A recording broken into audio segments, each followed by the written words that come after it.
Bu videoda sizə Sovet İttifaqında baş vermiş bir hekayəni danışacağım.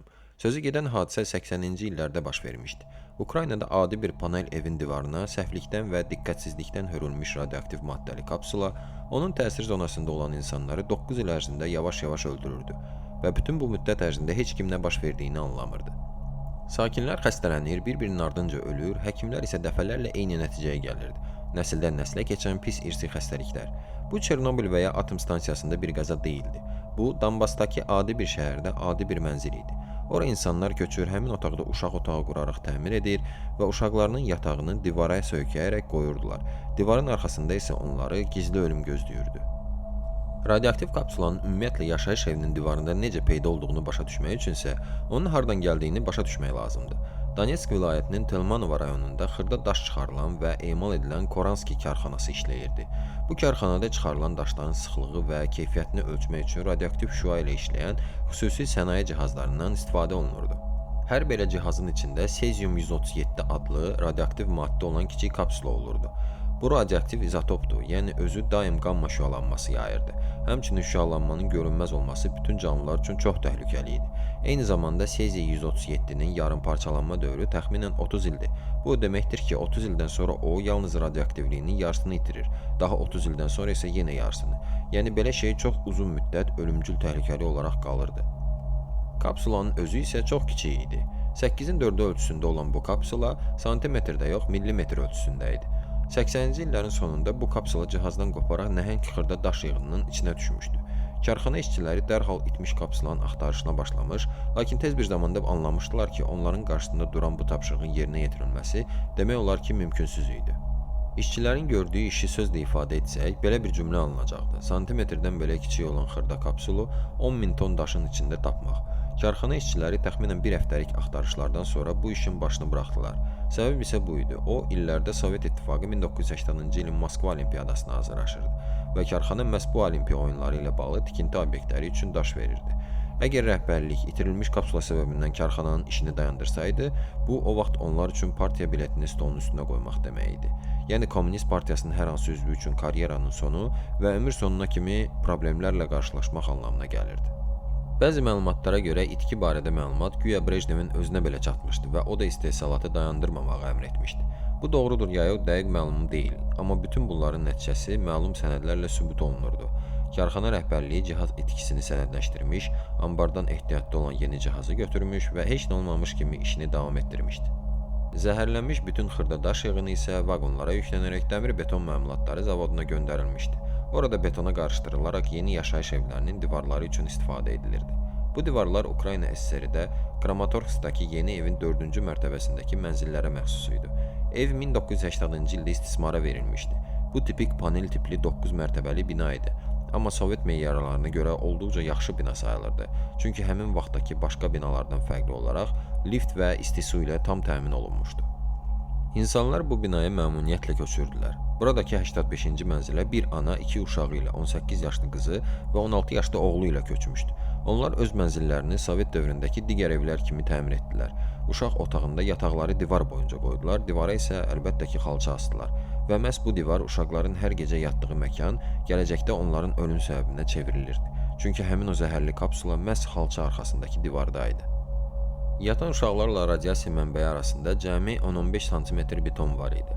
Radioaktiv kapsula isə ətrafı saatda təxminən 200 rentgen gücündə şüalandırırdı. Bunun nə qədər çox olduğunu başa düşmək üçün deyim ki, bizim hər gün yaşadığımız normal radiasiya fonu bu rəqəmdən minlərlə dəfə aşağıdır. Radiasiyanın ən əsas ölümcül xüsusiyyəti isə ondadır ki, insan onu heç hiss etmir. Onu görmək, eşitmək, iyləmək olmaz. Xüsusi dozimetr cihazı olmadan siz ümumiyyətlə heç vaxt yanınızda radiasiya mənbəyi olduğunu bilməyəcəksiniz. Bu ailə də əlbəttə ki, heç nədən şübhələnmirdi. Onlar sadəcə öz həyatlarını yaşayır, işə gedib gəlir, uşaqlar məktəbə gedir, hər gecə isə öz otaqlarına qayıdıb divara söykənərək yatırdılar. Divar isə onları yavaş-yavaş öldürürdü. Bu ailənin həmin mənzildə məskunlaşmasından təxminən 1 il sonra, yəni 1981-ci ilin yayında 18 yaşlı qızda kəskin leykoz, yəni qan xərçəngi aşkarlandı. Xəstəlik sürətlə inkişaf edərək cəmi bir neçə ay ərzində qızı öldürmüşdü. 1982-ci ildə isə eyni diaqnozla onun 17 yaşlı qardaşı da öldü. Bu hadisədən uzun müddət keçməmiş onların anası da dünyasını dəyişdi. Bir ailədən 3 nəfər beləcə dünyasını dəyişmişdilər. Eyni diaqnoz, eyni mənzil. Görünür ki, bu həkimlərdə və bu ölümləri müşahidə edən insanlarda heç olmasa hansısa suallar doğurmalı idi. Amma yox, həkimlər hər şeyi çox sadə izah etmişdilər. Pis genetika və irsi xəstəliklər. Sovet dövründə tibbdə radiasiya ilə zəhərlənmə ümumiyyətlə adi mülki vətəndaşlarda xəstəliyin mümkün səbəbi kimi nəzərdən keçirilmirdi. Çünki radiasiya atom stansiyaları və hərbi obyektlərlə bağlı bir şey idi. Adi panel evdə belə bir şeyin olması heç kimin ağlına belə gəlmirdi. Ona görə də nəticədə heç bir araşdırma aparılmadı, heç bir ölçmə edilmədi və heç nə yoxlanılmadı. Mənzil sadəcə boşaldıldı, amma şəhərin özündə bu binada lənətli mənzil var kimi şayiələr yayılmağa başladı. Amma bütün bu şayiələr dedikodulardan o tərəfə keçmədi. Şəhər hakimiyyəti isə bu boşalmış 85-ci mənzili yeni, 3 uşaqlı ailəyə ayırdı. Daha əvvəlki sakinlərin hamısının qan xərçəngindən öldüyünün onlara deyilib-deyilməməsi barədə dəqiq bir məlumat yoxdur. Amma sondakı nəticə eyni oldu. Uşaqlar eyni otağı tutdular, yataqlar yenə eyni divara söykəndi. Yeni ailə bu mənzilə təxminən 80-ci illərin ortalarında köçmüşdü və cəmi bir neçə ildən sonra 1987-ci ildə evin böyük oğlunda leykoz aşkarlandı.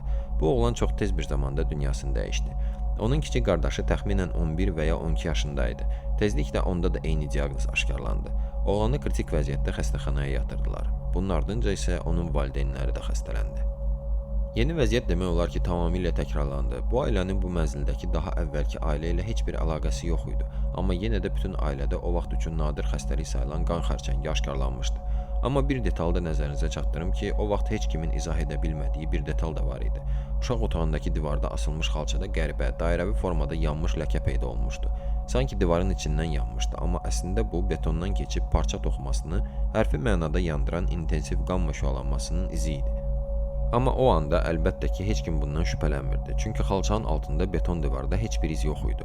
Böyük oğlunun ölümündən sonra ailə başçısı, yəni oğlanın atası bu işin genetikada və ya hər hansı irsi xəstəlikdə olması barədə iddialara şübhə ilə yanaşmağa başladı və suallar verməyə başladı. Və məhz bu adam əslində bütün hekayənin üstünü açan şəxs oldu.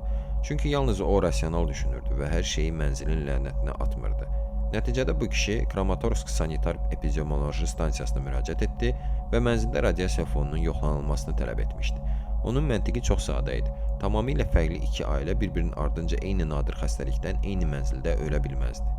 O işin sadəcə pis irsiyyətdə olmadığını deyir və israrla qeyd edirdi ki, burada mənzil günahkardır. Amma buna baxmayaraq ona imtina edirdilər. O isə təzyiqini davam etdirirdi. Yeri gəlmişkən daha bir vacib konteksti bildirək. 1986-cı ildə Çernobil qəzası baş vermişdi və bütün Sovet İttifaqında radiasiya münasibət bundan sonra çox dəyişmişdi. Çernobildən əvvəl adi mənzildə radiasiya fonunu yoxlamaq heç kimin ağlına belə gəlməzdi. Çernobildən sonra isə insanlar anlayırdılar ki, radiasiya uzaq və abstrakt bir şey deyil. Tamamilə real təhlükədir və hər yerdə ola bilər. Bütün bunlara baxmayaraq daha öncə qeyd etdiyim ataya mənzilin yoxlanılmasına nail olmaq üçün düz 2 il vaxt lazım oldu. Yalnız 1989-cu ildə mütəxəssislər nəhayət 85-ci mənzilə dozimetrlə gəldilər və bundan sonra baş verənlər bəlkə də bütün bu hekayədə ən dəhşətli məqamlardır.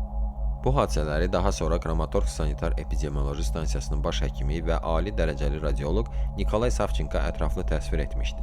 Mütəxəssislər binaya yaxınlaşanda dozimetrləri həyətdəcə işə salmışdılar və cihazlar dərhal saatda təxminən 200 mikrorentgen göstərirdi. Bu normadan təxminən 10 dəfə yüksək idi. 85-ci mənzilin asnasına çatanda isə cihazların oxları yenidən yuxarı göstəricilərə doğru qalxmağa başlamışdılar. Nəticədə aydın oldu ki, mütəxəssislərin özləri ilə gətirdikləri standart dozimetrlər bu mənzildə olan yüksək radiasiyanın ölçülməsinə kifayət etmirdi. Onların şkalası ölçmək üçün çatışmırdı. Onda mütəxəssislər təcili olaraq mülki müdafiə qərargahından daha güclü cihaz gətirdilər. Mütəxəssislər uşaq otağına daxil olub divarlar boyunca cihazı gəzdirməyə başlayanda dozimetr döşəmədən təxminən 1 metr hündürlükdə, yəni uşaq yatağının səviyyəsində olarkən cihazlar saatda 200 rentgen göstərdi. Və burada onu bildirmək vacibdir ki, bu göstərici 200 mikrorentgen və ya 200 millirentgen deyildi. Saatda tam 200 rentgen idi. İnsan üçün qısa müddətdə alınan 400 rentgen dozası ümumiyyətlə ölümcül hesab olunur. Yəni, əgər insan sadəcə bu divara söykənib 2 saat belə dayansaydı, o ölümcül doza radiasiya alaraq dərhal öləcəkdi. Uşaqlar isə bu divara söykənmiş yataqda hər gecə bir neçə il ərzində yatırdılar. Şahidlərin sözlərinə görə mütəxəssislər cihazdakı bu rəqəmi görəndə panikada mənzildən qaçmışdılar. Sonradan bina sakinləri dərhal evakuasiya edilmiş, divar həmin yerdə qurğuşun piltələrlə örtülmüşdü. Bundan sonra zəhərlənmiş fraqment divardan kəsilib çıxarılmış, onu aparan yük maşınının sürücüsü isə qurğuşun önlük və qurğuşun plitələrlə örtülmüş jilet ilə qorunurdu.